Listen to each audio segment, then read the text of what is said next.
네, 반갑습니다. 바른교회 장승재 목사입니다. 오늘 하나님의 말씀의 제목은 고난이 왔을 때 대처하는 방법이라는 제목으로 말씀 나누도록 하겠습니다. 어, 우리는 살면서 여러 고난과 역경을 만나게 되는 것 같습니다. 믿음의 거인이었던 다윗도 아들 압살롬에게 쫓기는 역경에 처하게 되었습니다. 다윗은 아들에게 배신당한 분노와 수치심, 그리고 미래를 예측할 수 없는 공고한 상황에 놓아져 있습니다. 그럼에도 다윗은 신앙인의 자세를 잃지 않음을 볼 수 있는데요. 고난 중 우리가 다윗에게 본받아야 할 신앙인의 자세는 무엇인지 하나씩 살펴보기 원합니다. 다윗은 광야로 내몰리는 상황 가운데 하나님의 인도하심을 구함을 볼 수 있습니다. 그는 기본적으로 하나님을 경외하고 하나님 말씀에 순종하는 삶이 몸에 밴 사람이었습니다. 하지만 집안 내 갈등이 극심했던 상황 속에서는 다윗마저도 하나님께 나아가 간구하는 것이 쉽지 않았던 것 같습니다. 하지만 다윗은 광야를 목전에 두고 다시 하나님을 찾게 됩니다. 이것이 광야에서 누리는 복이라 할 수 있을 겁니다. 24절은 그리고 보라라는 말로 시작함을 알 수 있는데요. 이 말은 새 인물의 등장할 것임을 알려주고 있는 겁니다. 다윗의 제사장이었던 사독과 아비아달은 레위 사람들을 지휘하여서 법궤를 메고 와서 다윗과 백성이 성에서 나오면 언약궤와 함께 이동하기 위해 기다리고 있었다라고 말해주고 있습니다. 하지만 여기서 다윗의 변화된 모습을 우리는 목격하게 됩니다. 다윗은 궤를 당시 성 안으로 옮기라고 지시함을 볼 수 있습니다. 왜 그랬을까요? 백성들은 하나님이 언약궤에 임재해 계시기 때문에 언약궤만 있으면 전쟁터에서 어떤 싸움을 하든 승리한다고 생각했기 때문에 가지고 와서 기다리고 있었던 겁니다. 다윗도 두 번의 시도 끝에 그 궤를 간신히 예루살렘으로 들여온 것도 같은 이유였다는 것을 우리는 이미 들어서 알고 있지 않습니까? 다윗이 만약 옛날의 마음 자세를 그대로 지니고 있었다면 법궤를 보는 순간 매우 기뻐했을 겁니다. 법궤가 함께하는 한 분명히 여호와께서 자신을 보호하시고 회복시키실 것이라고 생각했을 겁니다. 그러나 다윗은 이제 달라졌다는 겁니다. 하나님의 법궤는 결코 재앙을 면하거나 불확실한 미래를 확실하게 하는데 사용하는 수단이 아님을 깨달은 겁니다. 그러므로 다윗은 언젠가 하나님이 자비를 베푸시면 자신이 다시 법궤로 나아갈지언정 법궤가 자신에게 와서는 안 된다고 생각한 겁니다. 그래서 다윗은 자신의 모든 것을 여호와의 주권에 맡기며 법궤를 다시 예루살렘으로 가져갈 것을 명령함을 볼 수 있다는 겁니다. 그리고 이어서 다윗은 30절을 보니까 머리를 가리고 맨발로 울면서 피난길을 갔다라고 나옵니다. 머리를 가리는 것은 수치심을 나타냅니다. 그와 함께하는 모든 사람도 슬픈 모습으로 그를 따라 나서게 됩니다. 다윗이 이런 자세를 취한 이유는 무엇일까요?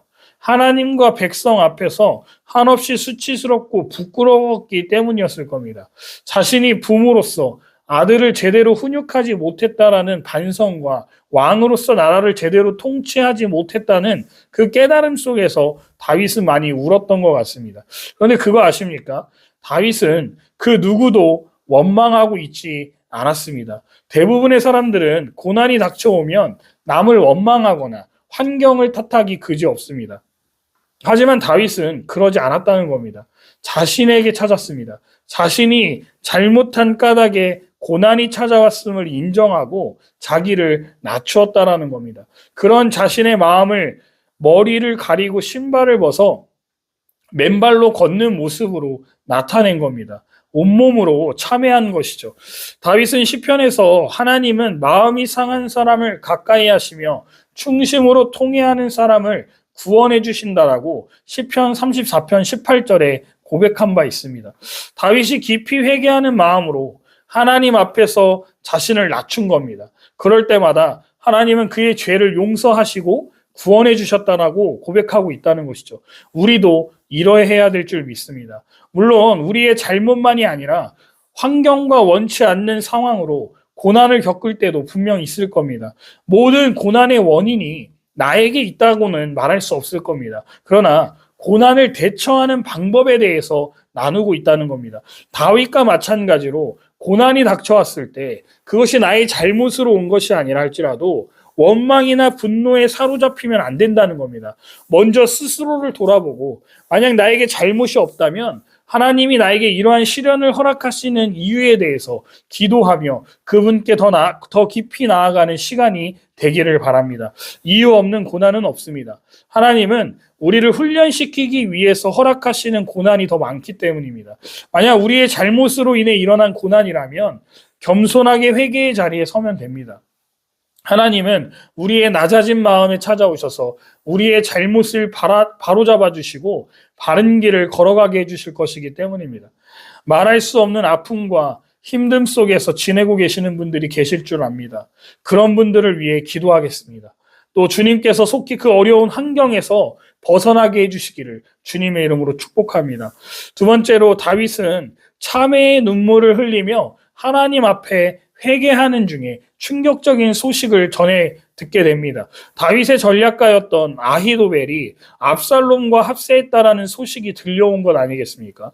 이 아히도벨은 저번에도 말씀드렸듯이 다윗을 도운 뛰어난 모사이자 밧세바의 외조부였습니다.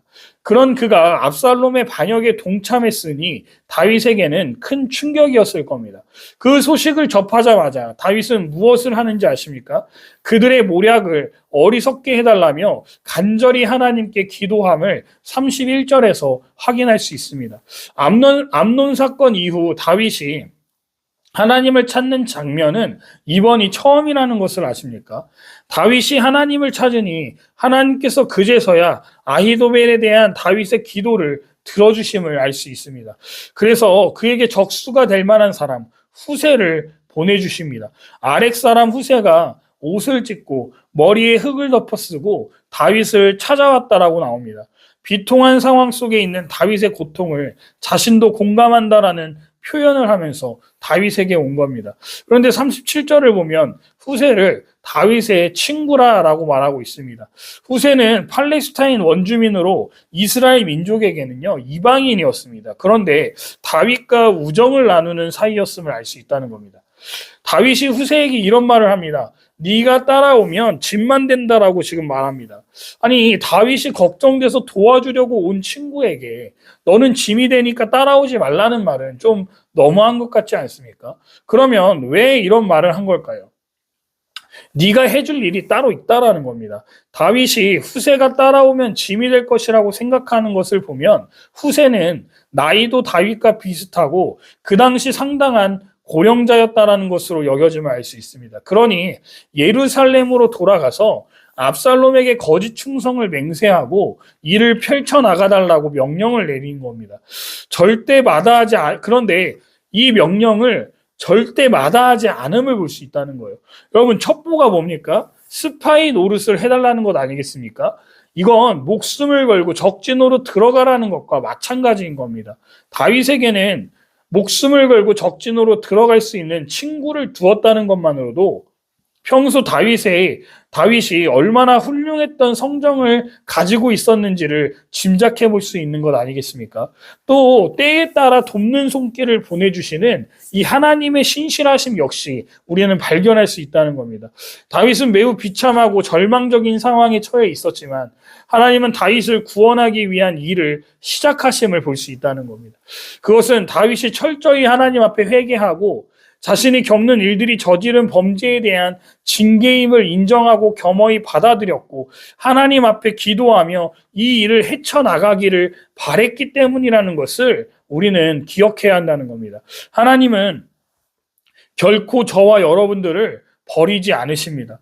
하나님의 징벌은 그 자체가 목적이 아니라 관계의 회복과 치유가 목적이라는 것을 기억하면 좋겠습니다.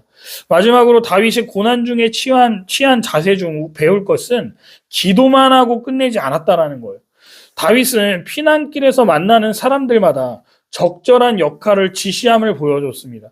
하나님을 믿고 의지했던 다윗은 고난을 극복하기 위해 노력하고 있었던 겁니다. 다윗은 오랫동안 블레셋과 맞서 싸우고 사울 왕을 상대하면서 익힌 뛰어난 지혜와 지략이 있었습니다. 그럼에도 다윗은 자신의 지혜를 의지한 것이 아니라 하나님을 의지하며 기도했을 뿐 아니라 문제를 해결하기 위해서 신속하게 대책을 세웠습니다. 하나님을 의지하는 방법은 단순히 기도만 하는 것이 아닙니다. 정작 우리가 해야 할 일은 놓치면 안 된다는 겁니다. 하나님은 우리에게 고난 중에 필요한 지혜를 구하라고 말씀하셨습니다. 그리고 하나님이 주시는 지혜로 문제들을 극복하기 위한 최선의 노력을 하라고 말씀하신다는 겁니다. 예를 들어 누군가를 값없이 조건 없이 사랑할 수 있는 마음을 달라고 기도한다라고 해봅시다. 그러면 하나님은 그런 사람을 보내주실 거라는 겁니다. 그런데 우리는 기도한 대로 그 사람을 사랑할 노력도 하지 않는다면 그 문제가 해결되지 않지 않겠습니까? 만약 지금 여러분들이 고난의 때를 지나고 있다면 하나님께 문제를 극복할 방법을 여쭙고 응답 받은 대로 실천하시기 바랍니다. 그런 우리의 노력을 밑거름 삼아 하나님은 문제를 해결해 주실 거라는 겁니다. 나아가 우리로 하여금 고난을 벗어나 다시 힘있게 당신을 따르도록 인도해 주실 겁니다. 우리는 지금 고난 중에 취해야 할 자세를 다윗을 통해 배웠습니다. 첫 번째로는 하나님 앞에 지은 죄가 있다면 철저하게 회개하고 겸손한 자세로 주님 앞에 엎드려야 한다는 것이었습니다. 고난이 왔을 때 남을 원망하거나 혹은 하나님을 원망하거나 환경을 탓하지 않았습니다. 이 고난의 원인을 하나님 앞에 나아가 찾아냈고 자신의 잘못임을 깨닫고는 깊이 회개했습니다. 우리도 고난의 원인을 찾아야 한다는 겁니다. 두 번째로는 기도해야 한다라고 말씀드렸습니다. 하나님 앞에 고난을 이겨낼 수 있는 지혜를 달라는 겁니다. 고난은 우리의 힘으로 이겨낼 수 있는 영역이 아닙니다. 어떤 사람은 나약하니까 신을 의지하는 것이라고 말할 수도 있겠습니다. 과연 그럴까요? 인간 스스로 모든 것을 완벽하게 제어할 수 있는 게 있습니까? 내 몸 하나 제대로 컨트롤 못하는 것이 인간입니다. 병이 들면 스스로 제어해서 치유하실 수 있습니까? 이 세상에서 일어나는 말도 안 되는 일들을 다 감당할 수 있는 인간은 없습니다. 그러니 교만하지 말고 전능자의 신 하나님께 나아가는 것이 참된 지혜가 아닐까 생각합니다. 마지막으로 기도했다면 하나님은 반드시 지혜를 허락해 주신다는 겁니다. 그러면 그 지혜를 가지고 행동해야 한다는 겁니다. 말씀대로 살아내야 된다는 겁니다. 하나님이 주시는 지혜로 문제들을 극복하기 위한 최선의 노력을 해야 한다는 것이죠. 그래야지 그 문제들이 해결되고 하나님이 원하시는 삶의 여정에 우리가 한 걸음 더 나아가게 된다는 겁니다. 다윗과 같이 우리에게 찾아온 고난이 있다면 주님을 붙들며 지혜롭게 이겨내시는 저와 여러분들의 삶이 되시기를 주님의 이름으로 축원드립니다.